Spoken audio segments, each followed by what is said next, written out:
11 de março de 2011. Da cidade de Kyoto, nosso grande companheiro Roberto Kovalik, que iniciou a sua atividade profissional aqui na RBS, na Rádio Gaúcha, RBS TV, hoje é um dos mais brilhantes repórteres da Globo e está sediado em Tóquio já há algum tempo. Alô, Kovalik, boa tarde.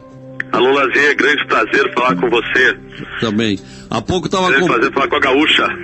Pois é, aqui é o seu berço profissional. É verdade. Tenho muita saudade do tempo que eu trabalhei na Rádio Gaúcha. Aprendi muito aí. E nos orgulhamos muito da prosperidade que você alcançou, a ponto de hoje estar baseado numa das cidades mais importantes do planeta e acompanhando sempre os seus flashes. Há pouco eu estava vendo aqui o seu boletim pela Globo News. Esse tsunami tão violento e o terremoto tem a mesma causa. Pergunto-lhe, tem a mesma causa, aquela reacomodação das chamadas placas tectônicas? É esta a explicação?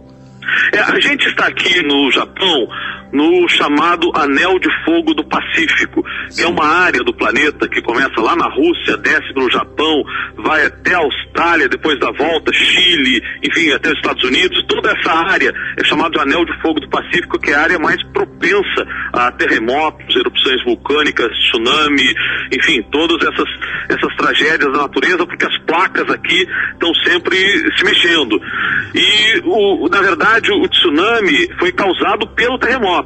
Esse terremoto provocou a onda gigante, que se seguiu, enfim, em poucos minutos depois que ocorreu o terremoto, a onda já atingiu a costa japonesa, porque ela viaja a uma velocidade de 800 km por hora, viagem a velocidade de um caça, né? Então, rapidamente, poucos minutos depois, já atingiu a costa japonesa. Foi isso que aconteceu.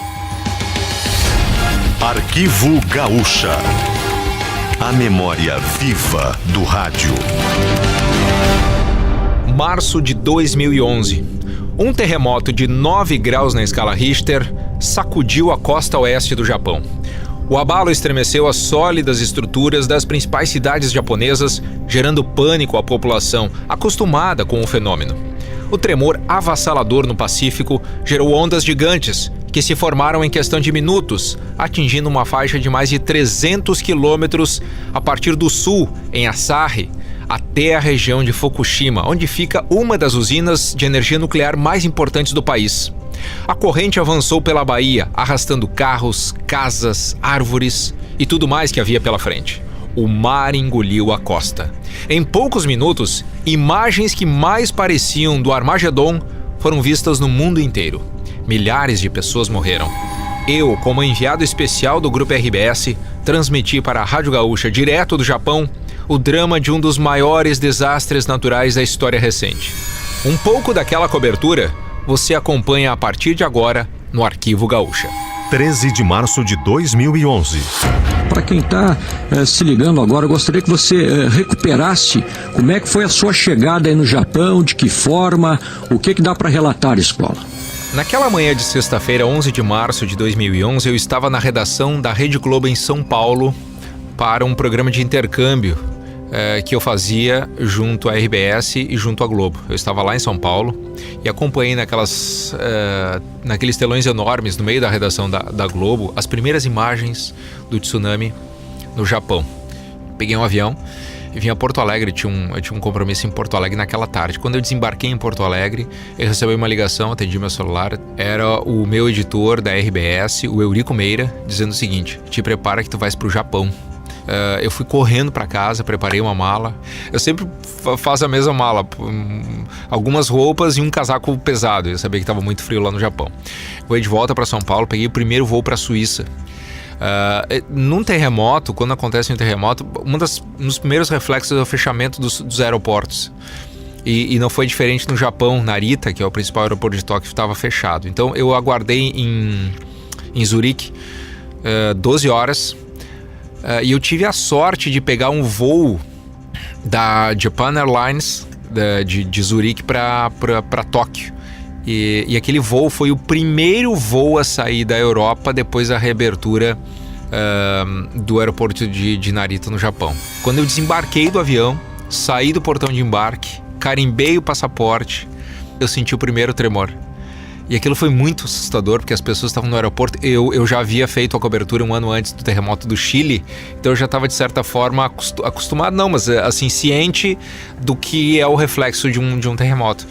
Porque eu olhava para dentro das vitrines das lojas, todas as coisas no chão, e a réplica foi muito assustadora, porque as pessoas, embora estejam muito acostumadas, no aeroporto ainda havia muitos estrangeiros esperando, aguardando para sair do país. Então eles começaram a gritar, começaram a se desesperar e correr de um lado para outro. E eu pensei, puxa vida, eu nem cheguei, nem comecei a cobertura e já vou enfrentar um terremoto. Olha, ainda há muitas limitações aqui no Japão em função de tudo que aconteceu. As autoridades estão muito rigorosas no deslocamento de pessoas, principalmente nos arredores da capital Tóquio. A orientação é para que as pessoas fiquem em casa, não saiam às ruas. Inclusive nesse domingo, aqui já é madrugada de segunda-feira, mas durante todo o dia de domingo houve alerta aqui sobre a possibilidade de novos abalos, e eles foram registrados, e isso deixa a população, de certa forma, sobressaltada, em alerta, e é o que as autoridades estão pedindo, que as pessoas não saiam de casa, evitem sair e fazer grandes deslocamentos. A nossa chegada aqui foi um tanto tumultuada, porque o aeroporto de Narita, que fica a 76 quilômetros de Tóquio, estava completamente tomado, muita gente tentando deixar o Japão, inclusive grupos de brasileiros que estavam tentando embarcar na última sexta-feira e não conseguiram, porque os voos acabaram sendo cancelados e houve uma série de atrasos, e por isso essas pessoas ainda tentam deixar o Japão. E do outro lado, na contramão, muita gente chegando, principalmente equipes de resgate de toda a Europa vindo para ajudar no trabalho de resgate aqui no Japão, Sérgio. Eu, em 10 dias, talvez eu tenha dormido no máximo 2 horas por noite. Porque eu tinha uma outra barreira que, além da língua, que depois se resolveu, de certa forma, com o tradutor, foi a questão do fuso horário. A gente estava no Japão 12 horas à frente. Então, quando eu começava o dia lá, 7 horas da manhã, 6 horas da manhã, era o final do dia, estava terminando o dia anterior aqui no Brasil. E os horários em que eu começava a apurar eram os horários em que apurar as informações e querer passar boletins, enfim, transmitir. Era o horário em que as coisas estavam começando, o dia estava começando a acalmar, tá? O dia estava terminando aqui no Brasil. Então eu praticamente não conseguia dormir, mas a adrenalina daquela cobertura me manteve acordado durante praticamente 10 dias. Quando eu cheguei de volta no Brasil, evidentemente eu estava muito cansado, mas lá eu estava muito ligado. 14 de março de 2011. 6h10 da tarde, iniciando a noite no Japão. Quais são os destaques do momento por aí, Daniel Escola? A falta de comida aumenta o drama e o sofrimento das milhares de pessoas desabrigadas atingidas pelo tsunami aqui no Japão. Mais de 500 mil de pessoas estão desabrigadas. E a falta de energia elétrica e o frio rigoroso fazem com que o que já é difícil fique ainda pior. A possibilidade de neve nessa próxima madrugada na região nordeste do Japão. O primeiro-ministro Naoto Kan fez um pronunciamento no final da tarde de hoje pedindo, entre outras coisas, que as pessoas não saiam de casa num raio de 30 quilômetros ao redor da usina nuclear de Fukushima. A região onde fica a planta teve o espaço aéreo fechado. Técnicos do governo continuam testando o nível de radiação nos moradores. E a maior preocupação é com quem mora mais perto da costa, que não tem como sair porque está desabrigado. Muitas pessoas estavam saindo de lá apavoradas, porque a radiação, não se sabia exatamente assim, qual era o potencial de ampliação da radiação. E de fato aquela região virou, hoje praticamente ninguém mora ali, né? Porque além do risco de radiação, tem o risco de tsunami de novo. É muito perto da costa, a usina fica colada no mar. 15 de março de 2011. Daniel Escola, primeiro contato do dia, trazendo as informações. Aqui são 5h42, temperatura em Porto Alegre é de 17 graus e 6 décimos. Bom dia, Escola. Bom dia, Macedo. Bom dia, Zanuso. Os ouvintes do Gaúcha hoje. Aqui no Japão, 5 horas e 42 minutos. O país, como você falou, Macedo, está em alerta máximo para a possibilidade de um desastre nuclear.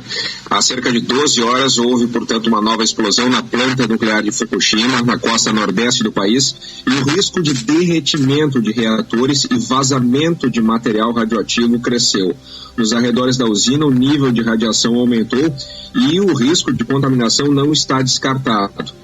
Por enquanto, o governo tenta tranquilizar as pessoas que moram na região, mas mesmo assim medidas de isolamento foram ampliadas. Um raio de 30 quilômetros a partir do isolamento, os moradores não devem sair de casa. E a região de Fukushima se parece mais com uma cidade fantasma nesta terça-feira, 4 dias após o terremoto e o tsunami. Bom, nessa tarde, centenas de técnicos fizeram verificação de pessoas que moram na província de Fukushima. Nossa reportagem viajou hoje entre as províncias de Chiba até a divisa com Ibaraki. E a passagem para o norte já foi fechada pelas estradas, Macedo.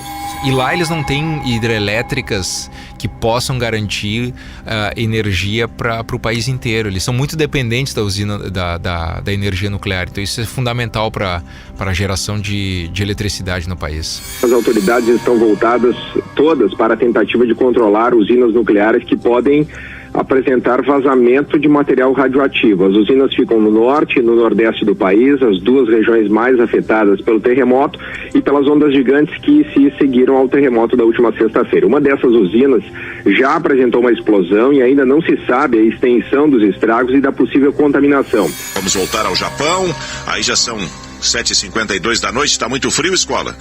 Temperatura de 4 graus aqui, e o país olha com muita apreensão os desdobramentos de mais uma explosão na usina nuclear que fica na costa nordeste. Os técnicos da planta têm dificuldade para controlar o derretimento de reatores e o risco de vazamento de material radioativo existe. Especialistas dizem que o nível de radiação nos arredores da usina, num raio de 30 quilômetros, é preocupante, mas ainda não é possível avaliar se ele terá impacto na saúde. Por isso, o raio de isolamento foi ampliado para 30 quilômetros. E há pouco o Túlio falava sobre a reação dos japoneses aqui em relação à tragédia, Macedo.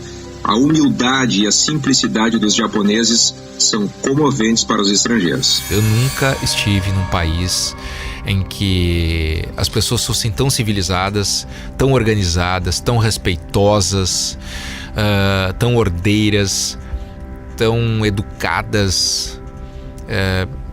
Foi impressionante, assim, eu fiquei muito chocado, foi um choque de civilização para mim, choque de civilidade. Duas coisas bem simples, assim, mas que me chamaram muita atenção. Quando eu cheguei no local onde eu montei minha base, no centro de Tóquio, na frente tinha um bicicletário, tinha várias bicicletas ali e nenhuma tinha corrente, nenhuma. Tóquio é uma cidade plana, então, e uma cidade muito grande, com trânsito muito, muito carregado. Então muitas pessoas andam de bicicleta lá, tem ciclovias por toda parte e no bicicletário nenhuma bicicleta tinha corrente, tinha cadeado, grade. As pessoas andam de bicicleta, deixam a sua bicicleta ali e sabem que quando elas voltarem a bicicleta vai estar ali. Vamos ao Japão, o enviado especial Daniel Biscola com mais informações sobre a tragédia japonesa. Macedo, no início a nossa equipe de reportagem visitou um desses ligos de pessoas que ficaram sem casas aqui na região da costa leste do Japão. E as pessoas acompanham com muita apreensão o que vai acontecer a partir de agora. A comida é escassa, são distribuídos pequenos sacos com arroz e verduras cozidas. As pessoas dormem no chão e o local é aquecido por geradores de energia que foram deslocados pelo governo. O que impressiona o estrangeiro nesses locais é a organização dos desabrigados. Todos ficam em silêncio e seguem rigorosamente as orientações do governo, como este morador que conta, nós ouvimos dele, o que ele é da reação do governo em relação ao que está acontecendo. This government has a lot of accountability, so we trust them for now. Yeah. Ramikawa conta que o governo está fazendo o possível para prestar toda a assistência e tem credibilidade junto à população. As pessoas se surpreendem sobre o número de mortos, Macedo. Se o sistema de alerta do Japão não fosse tão eficiente, esse número teria sido muito maior. Ele funciona da seguinte maneira: nas cidades costeiras, os prédios governamentais e locais públicos têm sirenes. E ali quem acessa isso, quem tem a possibilidade de fazer esse alerta é a própria polícia local, a guarda civil e também os bombeiros. A qualquer emissão de alerta, qualquer sinal de que pode haver um tsunami, essas sirenes são acionadas e as pessoas são obrigadas a deixar as suas casas. Além disso, um carro com sirene passa pelas principais ruas alertando as pessoas sobre a possibilidade de tsunami. E além desse sinal sonoro, claro, há também a sinalização. Os prédios e casas são equipados, os prédios mais altos e algumas casas têm no seu topo instalados iluminadores, né, lâmpadas vermelhas que piscam a todo instante quando há alerta de tsunami. Ou seja, um país muito bem preparado e muito bem equipado para enfrentar esse tipo de situação. E exatamente por isso o número de mortes é proporcionalmente pequeno em relação à extensão da tragédia. Basta ver que, além de toda a destruição que a gente vem observando pelas imagens de TV, houve avanços do mar, a onda avançou em alguns pontos 12 quilômetros continente adentro, hein? 12 quilômetros continente adentro é uma baita de uma distância, né? E ainda assim nós tivemos até o momento, né? Temos até o momento um número relativamente pequeno para a extensão da tragédia de mortos e desaparecidos. Escola, me chamou a atenção hoje, uma das notinhas que tu puseste na 0 hora diz respeito a um bairro que é o bairro mais conhecido, é o cartão postal de Tóquio, que é o bairro de Shibuya, com aqueles luminosos tudo apagado.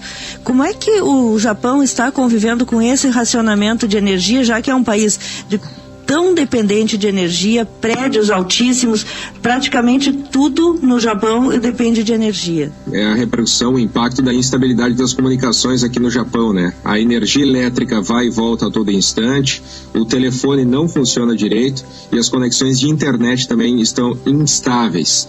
Aqui à noite já no Japão, temperatura muito baixa e a gente continua acompanhando os desdobramentos do incêndio e as explosões nas usinas nucleares de Fukushima, no nordeste do país. Vamos abrir espaço também para o outro extremo do planeta, onde acontece esse triste desastre com o terremoto e o tsunami no Japão, e onde a Rádio Gaúcha também está com o Daniel Escola. Olá, Lazia, boa tarde. Os tremores secundários continuaram sendo registrados na madrugada desta quarta-feira aqui no Japão, tarde de terça aí no Brasil.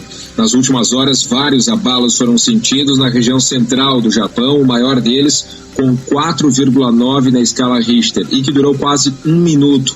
Não houve mais danos na estrutura do país, mas os moradores já castigados por tudo o que aconteceu nos últimos dias aqui no Japão ficam ainda mais apreensivos.